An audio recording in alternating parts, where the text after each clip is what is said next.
Well, good evening, everyone. Hello. Welcome to episode 3. I'm going to call it this season. 2023 is our new season of, and there's my phone, making sure that the volume works. Season 2023, episode 3 of Esports and Coffee. Happy that you guys can join us this evening. As always, we've got some of our head baristas with us tonight. Jackie Lamb, Caitlin Ruse, Danielle Sarikis up there in the corner over there. Today's topic that we're going to be discussing today is all women's rosters. I know that it was a topic that we briefly touched on last time that we were together. So it was a topic that we had a lot of good discussion about. So we wanted to dive in a little bit more with you guys about that in particular. Before we jump into it, though, a couple of things that we want to plug. First of all, the Discord server. If you guys aren't already in the Discord, want to always encourage folks to join us in the Discord server. A lot of cool things happen in the server where we get to chat. We've got Tip Yourselves Thursdays. We also have threads where we chat about different topics around our streams as well. So get connected in there with us. Also, our YouTube channel we've kind of officially launched that. So if there are any streams that you guys miss, whether it be kind of our podcast streams or any of the streams where we just kind of free play games, because we do that sometimes on this channel as well, you'll be able to find all of those kind of archived videos and clips on the YouTube stream. Um, so, in order to kind of kick us off tonight with the topic of the hour, I'm going to throw it over to Jackie. Thanks. So before we get into our topic, we have a couple current events kind of in Twitter that we just wanted to bring up over the last 2 weeks. I don't know if anyone else wants to jump in, but we chat just about every single day, every hour, and I feel like Twitter this is a long time coming for us talking about and just the toxicity of it and how some coaches, directors, students use it as a negative platform. And it's just so discouraging when I see that. And I think our goal is to always provide uplifting messages and support each other. But this past 2 weeks, it's just, I feel like it just kind of goes in loops. Like there's be a week with no drama, and then what happens? um, yeah, I'm kind of frustrated with Twitter. I purposely don't look at it on the weekends anymore. I'm different where I don't even really scroll through any of that and I'm not following anything that's happening.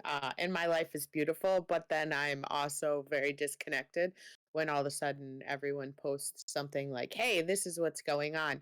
Um, I really just think that we as a group of esports, not just esports and coffee, need to refocus our energy. Like you there are 1,000 good things you could be doing outside of complaining on Twitter. Um, and if for whatever reason I was upset with Jackie, we'll use her as an example.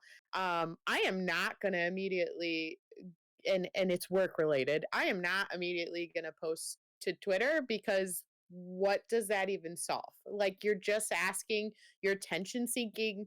It's almost like I'm sorry if I offend you in this chat, but it's almost like you're saying this is my ball and I'm going to take it and run home. And your parents taught you better. So not only that, so we're not going to shame people, but like the students are watching you. My students know who are the people that complain on Twitter, and they come to me and they say, "Coach, look what this person said. Look at this." And I have conversations about it all the time, and some of them are commenting and some of them are aspiring to be you, but be those people and be like that.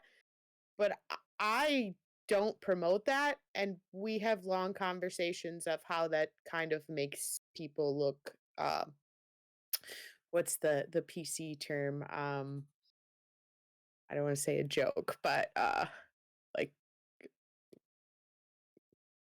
not validated. You worked hard to get here, so maybe just like not undo it by posting on Twitter a spicier tweet. Sorry, I'm not calling out Antor. He's gotten better, but um, And that's not even a spicy tweet. His tweets are different than I think what I'm talking about. I'm talking about literally just in causing a fight and creating drama just because you're bored that day. Like you're a mentor and a leader. Like that's the entire definition of a coach. Be a mentor and a leader. Do you want I your think your child to do that? I think that's why our Do Better, like, I'm going to call it a campaign because that's kind of what it is. Because that, like, I'm going to bring up my instance. What was it, 2 weeks now? We did have a reschedule, and I personally hate reschedules myself if they're under 7 days. And we made a mistake. We didn't verify our roster, and we put it in the night before. And even if that happened to me, I would just be like, I'm sorry, we probably can't accommodate.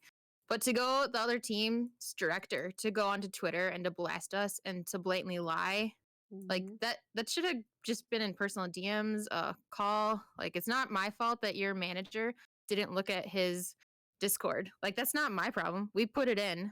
But then to just go out and provide such toxicity on Discord or on Twitter, it actually had a reverse effect for me because I just thought it was hilarious. Like, and not even about the situation too, about your Mhm. program, about the validity of your program, which were all lies. And it's like you can't what is the point? And a lot of people are gonna, I guess, bouncing off of that, what Danielle said a couple weeks ago or a couple shows ago about your kids are a reflection of you. They will behave similar to you. So if you walk around and somebody made a ruling that you don't like or something happened and you're whiny pants on Twitter and that's your first reaction instead of saying, okay, I'm going to DM the moderator, I'm going to DM this person, I'm going to try to figure it out, I'm going to ask my colleagues, I'm going to go through the rules, like I'm going to do these things. And then if it's a big situation that like needed to be addressed, yeah, that's like there's a lot of different times where that would be appropriate.